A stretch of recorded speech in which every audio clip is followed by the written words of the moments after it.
And my success rate with 3 O'Clock High is so fucking high. So few people actually know about this awesome movie. And when I show it to them, they have the same reaction every time. They're like, how is this movie not legendary? Hey, what's up, everybody, and welcome to another episode of the Accolades Conversation series, in which I talk to some of my favorite artists about who or what they would recommend me checking out. Make sure to subscribe to our channel or hit the like button. Louis Logic is a Brooklyn, New York-based underground hip-hop MC. He has released 3 full-length studio albums as a solo artist and 1 album as The Odd Couple with J-Love. He's a former member of the Demigods, appearing on a number of tracks on the Gods Must Be Crazy EP. In 2006, he made the arrangement with longtime producer J.J. Brown official. Their last album together was released under the artist name Louis Logic and J.J. Brown. I talked to Louis about 3 O'Clock High, a 1987 American teen comedy film directed by Phil Joanou. The script, about a meek high schooler who is forced into a fight with a volatile new transfer student, is based on the high school experiences of screenwriters Richard Christian Matheson and Thomas Szollosi. It was shot in Ogden, Utah.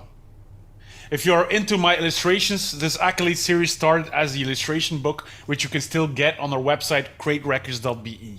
This is what Louis Logic had to say about 3 O'Clock High.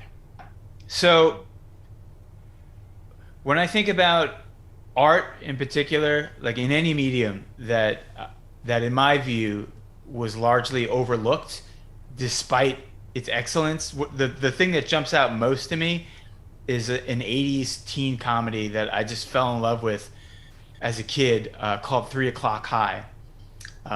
It's a classic bullying coming of age comedy about generally nice guy who has all the makings of being like a popular cool guy, but doesn't really believe in himself and gets thrown into this situation where he has a confrontation with a classic 80s high school bully. It's a fantastic movie that I think should have achieved the kind of broad audience notoriety that movies like 16 Candles or The Breakfast Club achieved, and for some reason it just got overlooked, even though the cast itself is packed with actors who went on to have much bigger careers, or were in films that were done by bigger directors. The lead actor in the movie, Casey Simasco, was one of the bullies in Stand By Me, which is maybe one of the most, if not the most famous coming-of-age kid movie ever. It's just wild to me how few people have actually heard of 3 O'Clock High, and it's hilarious too. I never heard of it, and I worked in a video store, so yeah, that's nuts to me, man. Just a highly overlooked film that I love, and I think one of the things that's really cool about recognizing overlooked work like that is how much we all enjoy, on some level, being a tastemaker, introducing people to something that they didn't already know about. It's like the whole basis behind like young hipster art nerd culture, knowing about the thing before other people know about it, or the thing that no one else knows about. Record collectors are into it, hip hop heads are into it, hipster indie rocker kids are into it, electronic musicians are into it, film nerds are into it, people who read books, people who are into painters. If you love art, one of the coolest things that you get to do as an appreciator is to turn somebody else onto something that they didn't know about. And my success rate with 3 O'Clock High is so fucking high. So few people actually know about this awesome movie. And when I show it to them, they have the same reaction every time. They're like, how is this movie not legendary? Mm-hmm. There's a certain kind of person who does know about 3 O'Clock High, and who's seen it and has the same opinion that I have.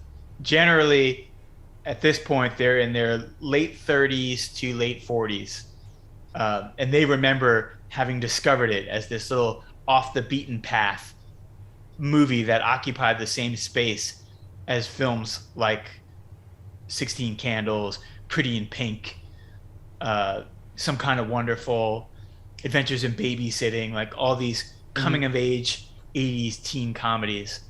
And that one just feels like a hidden gem. And yeah, is it really only a hidden gem, or is it like when it comes to like high school movies or like coming to age movies, is it one of your is it also like the best one, or is it like the quality level of it is so high for the genre that's what's remarkable about it not having caught on more. And when I show it to people or hip them to it and then they go watch it on their own, they always hit me back. Invariably, they'll actually send me a message, go out of their way to do that, and be like, damn, how the fuck did that movie not end up being, you know, like a cultural phenomenon like other 80s teen comedies of that time? I really cannot wait to watch it because it's so fun. I love 80s movies, and I read the other day, it was somebody joking about it online, that 80s movies, a lot of those 80s movies didn't age well when it comes to like racism and like sexism. Oh, are you kidding me? That, right? I mean, I am a biracial black person, and there's so much in those movies that if I had not spent years working on learning self-love, cuts to the core. There's a scene, this is my favorite example of this, I'm glad you brought that up, in 16 Candles, that to this day, it really stings for me.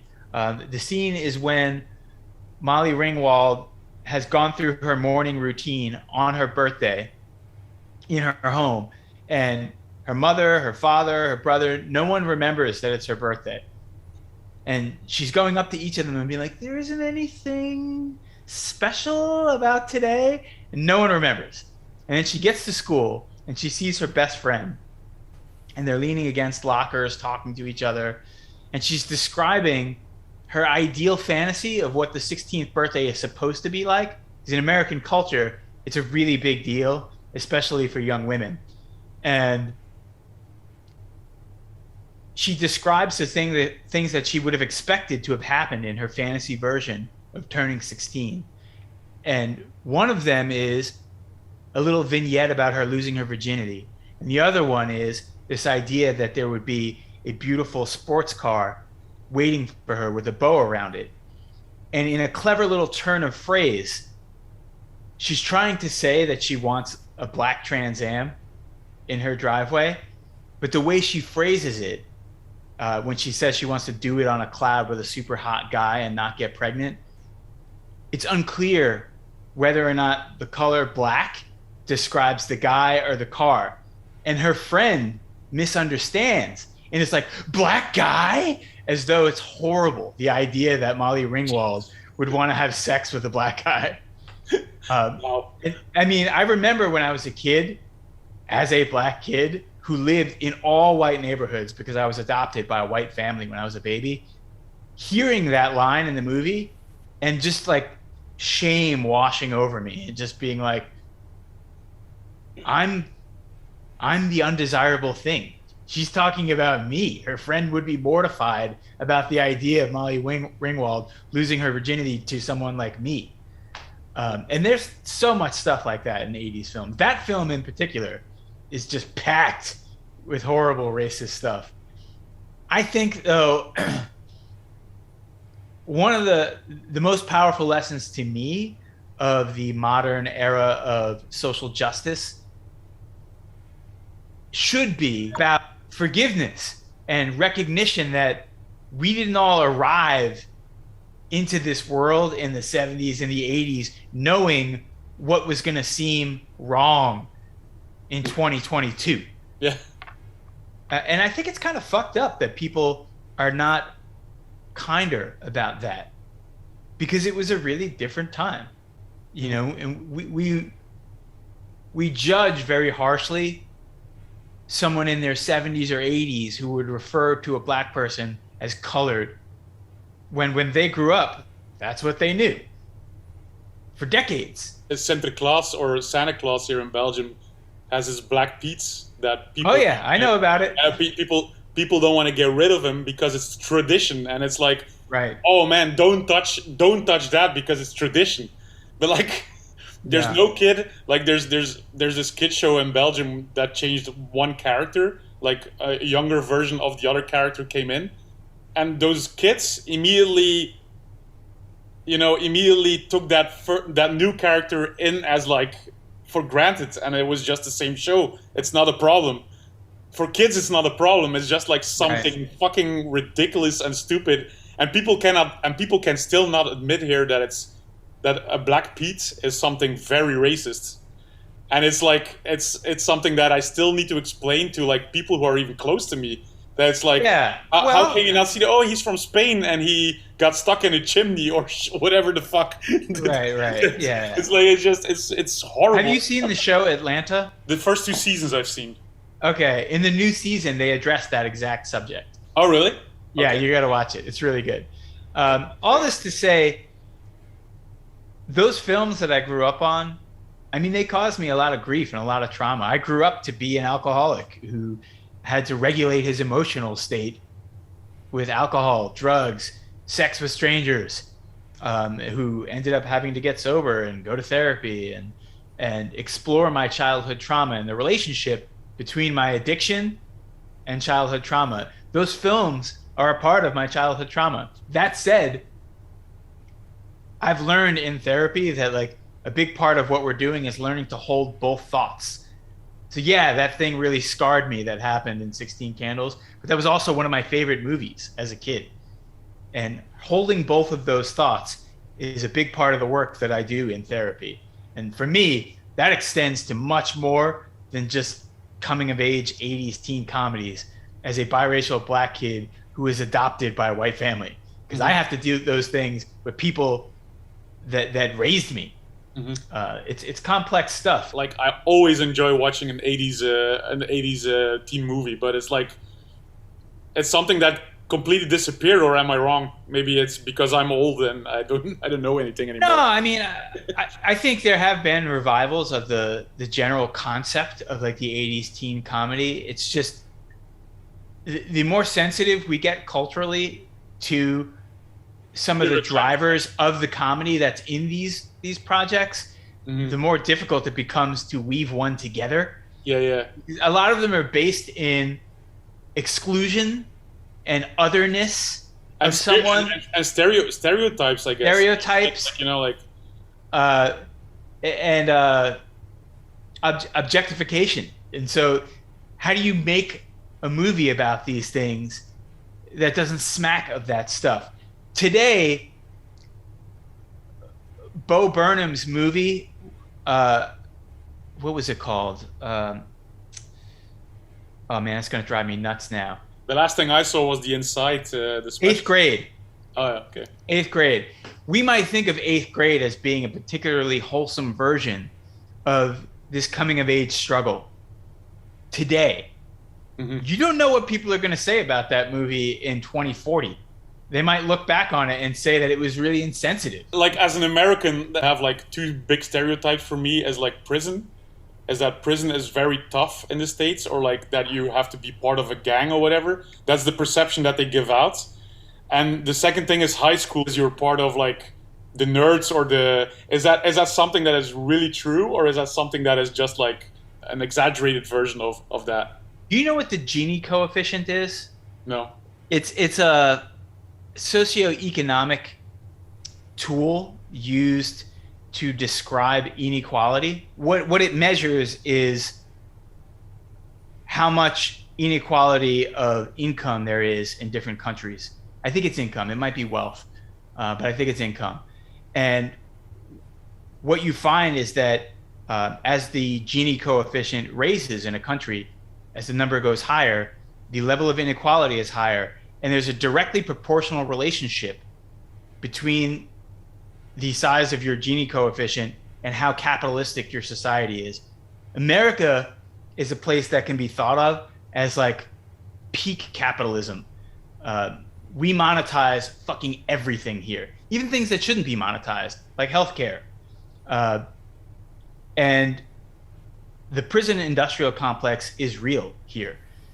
Politicians have relationships with people who run large corporations that franchise prisons. And they're incentivized to keep those places full of people. And so the way we craft legislation in this country not only protects and enables these large industrial scale prisons, but also shapes what is and is not illegal, what will and will not land you in prison. Hence, like the American drug war, which has wildly disproportionately impacted people of color. And even the way our legal system works, like when you go to court, if you can't afford it, we provide you with a lawyer, but you get like a very poor quality lawyer generally relative to what someone who is far more wealthy can afford. You can't drag your case out as long if you're a poor person and walk out of the situation with less consequence. So there's two different systems of justice. Bail is probably the same thing, right? Like totally. And so you can sit in jail for years awaiting trial without even having been convicted of being guilty here because you're too poor to pay the bail. So the crime that you're being punished for is being poor. This is one of the reasons why American prisons are the way they are. They're packed and overcrowded. And also because we're a capitalistic society to the extreme, we view the social ills of people who end up in prisons as being the product of personal failing. Because our country is set up on like a neoconservative or neoliberal basis, in which case we view the source of social ills as personal failings, not failings of the system. Whereas in societies that are more democratically socialist, like many of those in Europe, probably like where you live, more so than America anyway, because you have like socialized healthcare. In places like this, social ills and how people end up experiencing them, the belief about human nature's role in it is different than that of a neocon, because we view it as a personal failing in America. Not all of us, obviously, because some of us are like hardcore lefties like me. Whereas in more democratically socialist societies, they view it as a failing of the economic system, how people end up in situations like that. So there's a robust social reform structure in place, a safety net, if you will, to protect people from going below a certain living standard. In America, what we have here is rugged individualism. So purportedly, you have an equal opportunity to get to the same level of success as the most successful people in our society. And if you don't make it there, it's on you. But how can you view the experience of someone who grows up malnourished in a single parent home, who has mental health issues in a country where it's really difficult to get treatment for mental health issues, where healthcare is completely your responsibility? How can you view that person as having had the same opportunity to ascend on an economic level as somebody who was born into a family that is an owner of the stock exchange? That's a person in this country. One of the two people in that family ran for Senate in Georgia, Kelly Loeffler. Her and her husband, they own the fucking stock exchange. How can you tell me that like Kelly Loeffler's kids have the same opportunity for success as one of the kids that lives in my neighborhood in Bushwick, Brooklyn? Who's got a single mom who goes to a school that's underfunded, who's receiving supplemental nutritional assistance from the government just to be able to get enough food to fill the fridge and the freezer. So yes, there's a long way to answer your question. The prison thing is very fucking real here. American prisons are a nightmare, and it's not by coincidence. What I was trying to get at is like, are they as segregated as they, you know, like as is there really like this guy can only hang with this guy, 100% only hang with that guy? Okay. It's 100% real. And people generally either need to find some sort of affiliation when they arrive in prison, or risk being an open target. Yeah. For those who have affiliations. You see that more in like prisons, from my understanding, than in like jails where people are there for a short-term period. And do you see that in school? Do you see that in schools as well? Yeah, but I would say in schools, it's more just about class than anything else.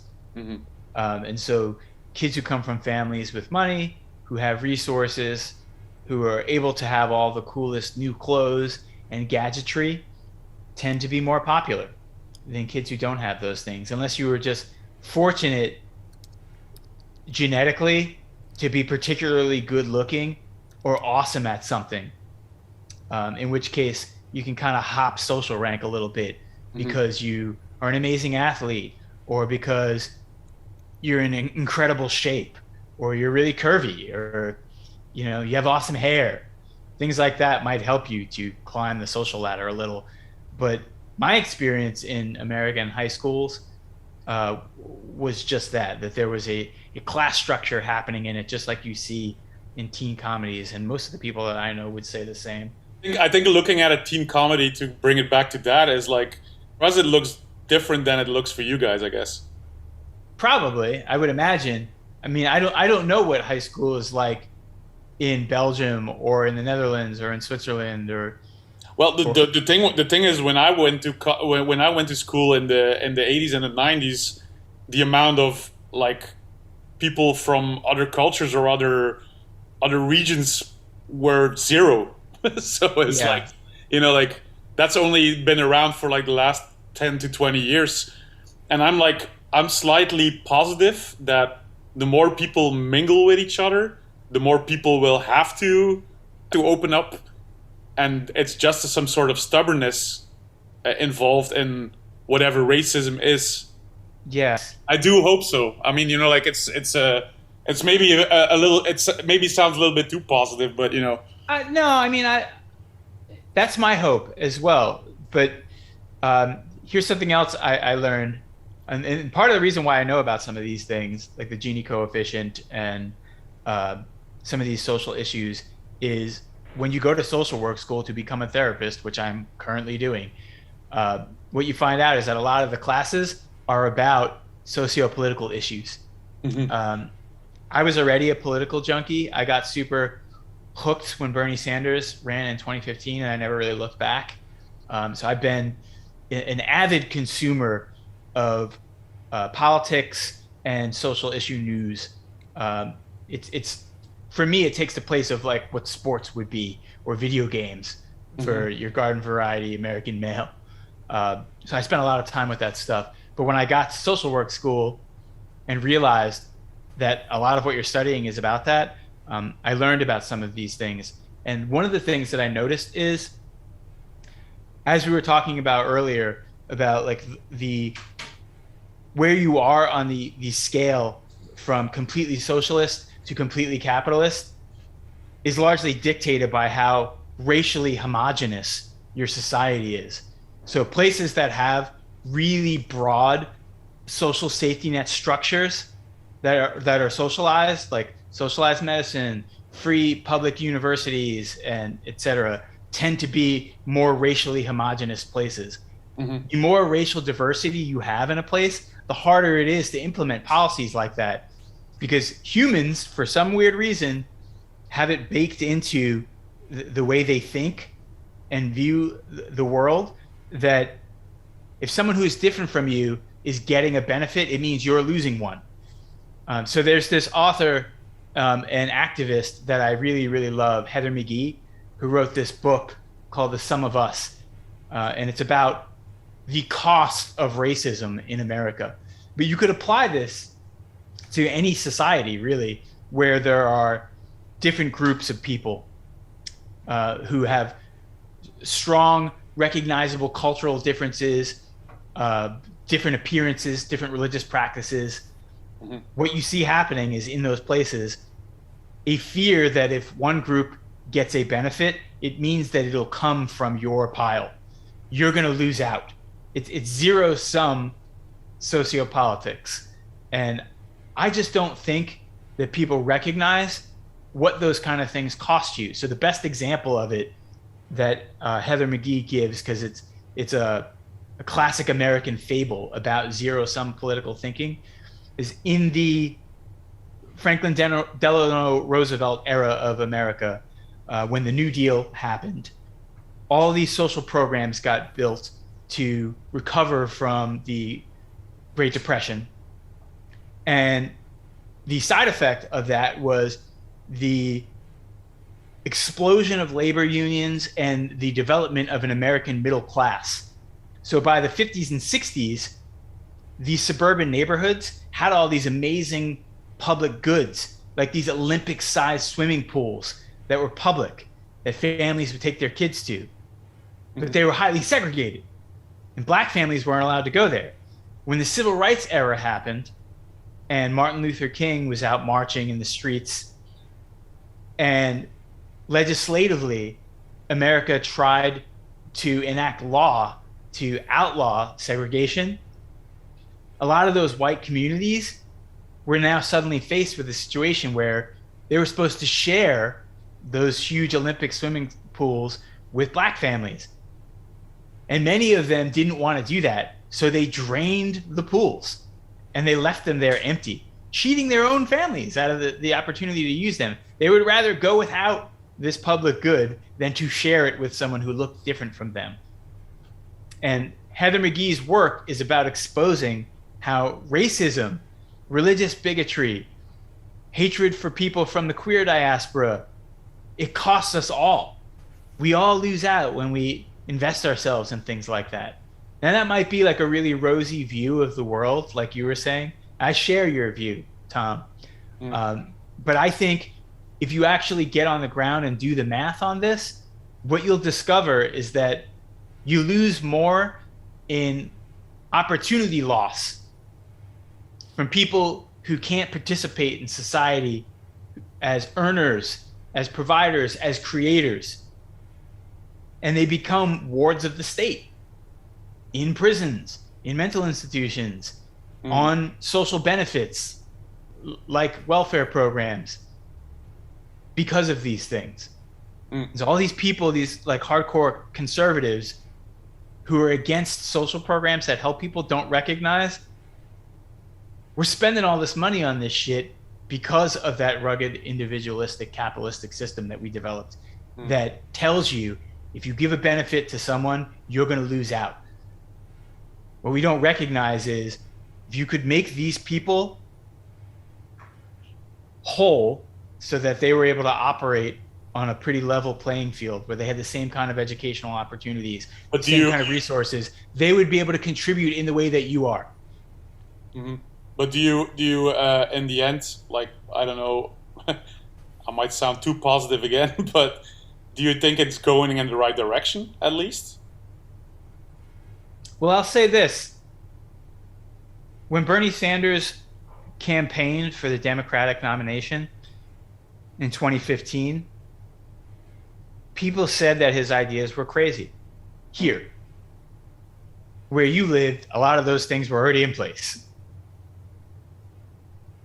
Now, even though we've had a little trouble passing legislation because the margins are so narrow in the democratically led government currently under Joe Biden's presidency, the Democrats have control of the House and the Senate and the White House, but they've not been able to pass a lot of Joe Biden's agenda. Even though that's the case, if you look through what Joe Biden had in the bill that failed last fall, the Build Back Better bill, it was basically a slightly lighter version. Okay, maybe slightly isn't the right word. It was a lighter version of Bernie Sanders' agenda, which is really wild. Bernie Sanders moved the Overton window to the left in American politics. I would say single-handedly, but that's unfair because I think even the man himself would say, like, my ideas are only becoming popular because of the support of the working class people. Yeah. You know, the broad population of people who believe in these ideas. But, you know, he was probably the most successful figure in pushing progressive social reform ideas since FDR, which is really wild to think about it. So in that sense, yeah, I think things are moving in the right direction. That said, the backlash to these ideas is profound. And as you can see, my country is on the verge of tearing itself apart over this stuff.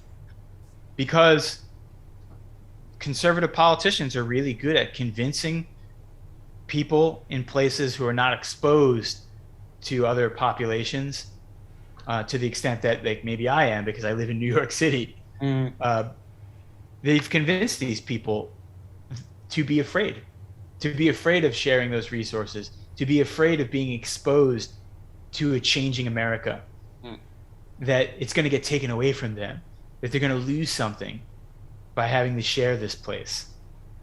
And it's really sad to me, but there's something to be gained for them in it, and that's why they do this. Yeah. You know, if you are a conservative politician whose campaign is funded by a massive corporation that benefits from seeing poor people of color fill prisons, then of course you have no problem with sowing those seeds of division. I can't believe we went from 3 o'clock high to this conversation. Hey, But, you know what though? I don't think it's that strange. No, it because- makes sense. It makes sense. It makes a lot of because as you so deftly pointed out, that movie came from an era of filmmaking that happened before we were a little more aware of our cultural insensitivities. And that awareness alone is already a step in the right direction, I guess. It is. I you know, my one contention is just that I don't think we should hang people out to dry who did not show up having already understood some of these things. In the 80s, people of color might have known because we were experiencing this racism. But I would not have expected a white person who lived in Montana and had never even met a person of color in person to have known some of these things. Yeah. And I think if you want people to learn, if you want to bring them with you on that journey, you can't castigate them and expect them to just vaporize because they didn't show up already understanding these things. I think the people who believe in these ideals can be unforgiving about those who don't. And I don't think you move hearts and minds that way. I think you need to leave space for understanding and have some compassion for people who don't know. And think of them as sick and suffering people who are missing out on the beauty and splendor of being around a broader and more diverse community. It's sad that they don't get to see those things. I want to thank Louis Logic for this amazing conversation. Next episode is episode 50, and we're going to do something special. More information coming soon. Check it out next week, and thanks for listening.